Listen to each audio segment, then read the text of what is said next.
Welcome back to the Missing 411 podcast.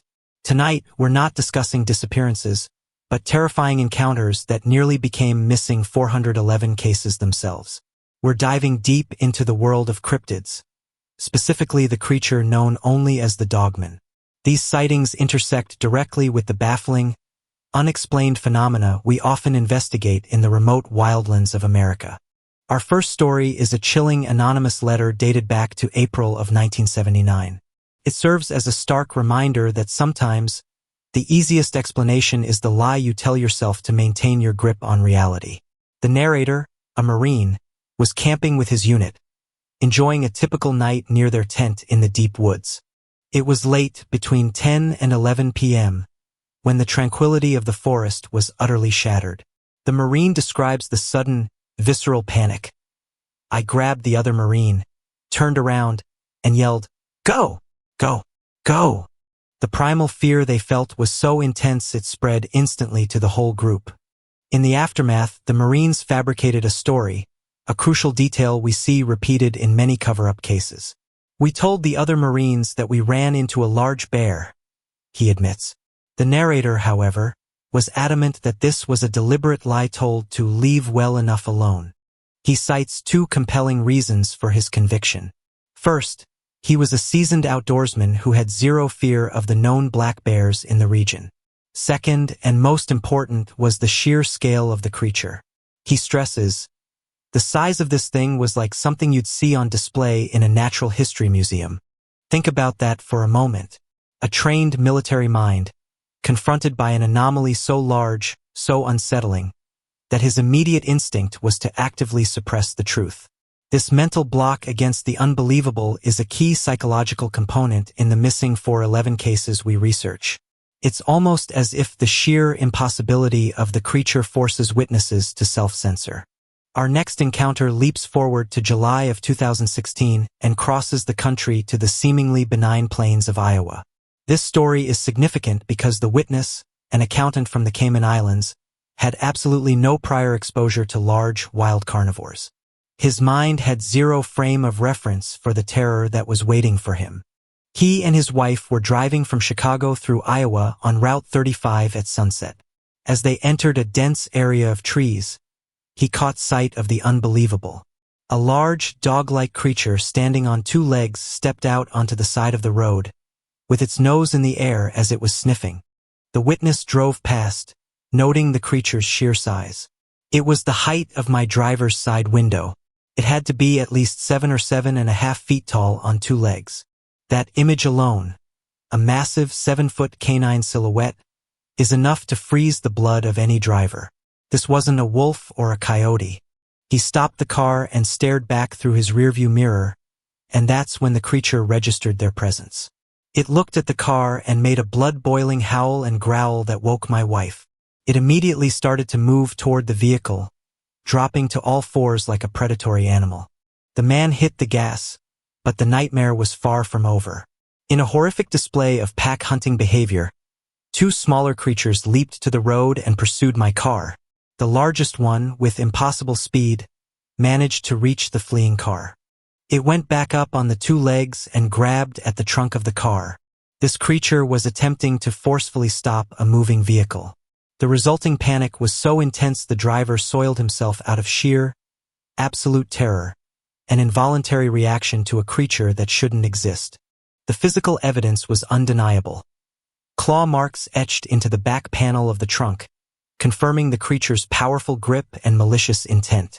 The witness describes its features: wolf-like face, huge canine teeth, and eyes that looked empty and without remorse. They intended to kill. The aftermath was severe. The driver's wife required professional counseling, terrified by any sudden noise. This scenario, a vehicle being targeted by an impossible predator, is a chilling parallel to the theories we explore in Missing 411. Is there a dimensional rift or some localized energy field allowing these cryptids to hunt? Perhaps these creatures, which resemble a type of werewolf from fiction, are only briefly corporeal in our dimension. They attack, leave physical trauma, and then retreat back into the unseen fold of reality when confronted with technology or daylight. Their presence is a haunting threat on the edge of the ordinary. Our most extensive account comes from a highly decorated former Special Forces operative who goes by the call sign Hondo. 22 years of military experience, including time in Delta Force, means Hondo knows true fear and, crucially, he knows how to fight. His first Dogman encounter happened on the Appalachian Trail near Shady Valley, Tennessee.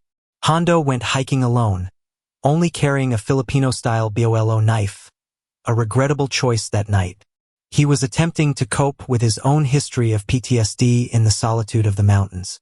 The attack was preceded by an eerie, unnatural silence. "I swear the wind stopped blowing," Hondo recalls. Then came the smells. A strong scent of cedar, which was out of place, followed by the overpowering, rancid odor of wet dog. It was a signature warning that something terrible was approaching. When the creature appeared, Hondo instantly knew it was not a bear. It was a black, wolf-headed monstrosity standing over 7 feet tall, with raptor-like hands equipped with 2-inch claws. This was an alpha predator with an intellect far beyond that of a normal animal. Hondo felt he was confronting pure evil. The creature charged, not randomly, but with tactical precision, utilizing noise and light discipline. It charged Hondo on and off for 3 or 4 agonizing hours, never letting up its relentless torment. Crucially, Hondo knew this was an intelligent entity. It knew what that knife was, he states, watching the creature's eyes shift from the blade to his face. The Dogman was patiently waiting, hoping Hondo would collapse from exhaustion and lapse into a mental trance mode. This high level of intelligence leads us back to the missing 411 question. Are these dogmen themselves interdimensional hunters, or are they creatures being remotely controlled? The ability to hunt with calculated strategy suggests a mind equal to, or perhaps superior to, a human's. The confrontation left Hondo scarred and changed. He became hypervigilant, always armed. The haunting didn't end on the trail. He started having terrifying nightmares that he viewed as a direct threat, almost a psychic projection from the entity itself. The most disturbing nightmare involved his beloved dog. "I heard my dog screaming, and went outside, and this thing had one of my dogs and it's gone. Just bit down and just ripped it in half." This nightmare was the catalyst that drove Hondo back to the mountains for a definitive confrontation. Hondo and his teammate, Dano, returned to the site armed with suppressed AR-15s, adopting military watch posture. Around 2 a.m., the ground began to shake, and Dano yelled, "Contact rear." The Dogman had returned. The fight was brutal. Dano hit the first creature, and a second immediately appeared. "We hit this thing at least 7 or 8 times, Hondo confirms. This exchange proved one thing beyond any doubt. "I know for a fact that these things bleed."